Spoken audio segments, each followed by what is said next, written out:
Hi guys, today I'd like to talk to you about the concept of priming. So what is priming?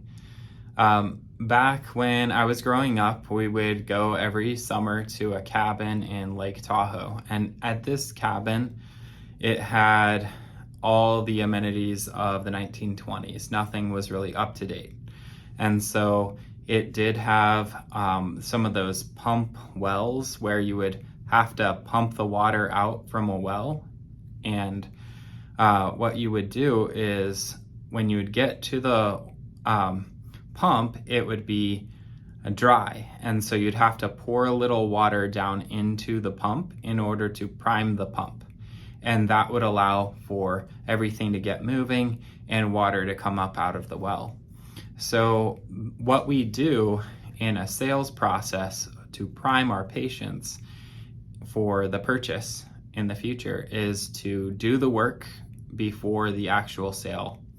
And that means that we're seeing the patient to ensure that they have their hearing aids cleaned and checked, and we're seeing the patient for annual hearing tests, and we're doing a lot of work between purchases of hearing aids so that the patient can hear as well as possible. But at those appointments, we're also preparing the patient, priming them for their next purchase. And every patient should upgrade their hearing aids at some point in time because no hearing aid lasts forever and technology improves all the time. So patients will hear best with newest technology as long as it's programmed and fitted properly. And so what we're doing is showing the patient the value in us ahead of time and the value in a new purchase that might help them to hear better down the road. We're preparing them financially by letting them know that hearing aids need to be replaced every 3 to 5 years, and they know the cost that they might need to save up in their account in order to make that purchase down the road. And then we also do things to try and figure out what they would like to have in their next set of hearing aids that's going to be better than their existing set. So maybe as they're aging, they want to switch from a RIC style hearing aid to an in-the-ear style hearing aid that's rechargeable so that it's easier to use. Or maybe the patient just purchased RIC hearing aids for the very first time and they didn't realize that they would have preferred another option. Maybe they weren't even presented those options at their first initial purchase. So now we're explaining to them the benefits that they could get in a different shape hearing aid or in technology that might be improved and offer them something they couldn't have gotten in the past, such as a hearing aid that's capable of reducing more background noise, or a hearing aid that has 2 microphones instead of 1 microphone, or a hearing aid that connects to their phone and allows them to hear phone calls through 2 ears instead of through just the phone and the microphone of their hearing aid. So I'm always thinking and talking to the patient about their next purchase.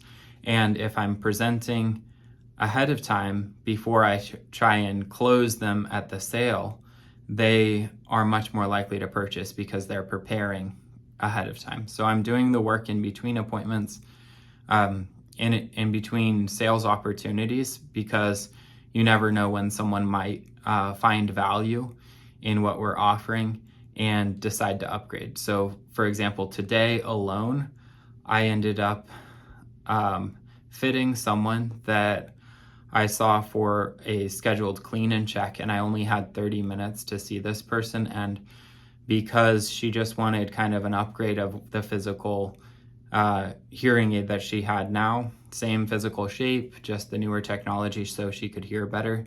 She was in a V30 and I upgraded her to a newer version, but a 90. And so she wanted better hearing and noise, but she liked the same physical fit as she had now. So my point is that that person was scheduled as a clean and check appointment. And even though it wasn't classified as an opportunity on my schedule, I saw the opportunity and the patient wanted it. And I converted that non-opportunity into an opportunity. Another person today on my schedule she came in and she had purchased elsewhere, and they were 5-year-old hearing aids, and she was using an amplifier because she didn't like the RIC style hearing aid she was using.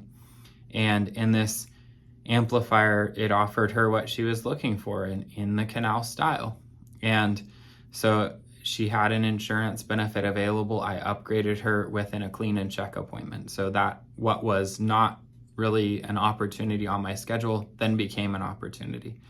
So what I'm trying to say is look at your schedule and see if you can find the needles in the haystack. And so typically busier offices have patients that are coming in year after year. They see us, they trust us, and look for those insurance opportunities. Maybe the patient is unsatisfied with what they have and they want to upgrade, and they don't even realize that it might not cost them anything, or it might cost them less, or it might be worth the upgrade because it's such a hassle for them to deal with what they currently have.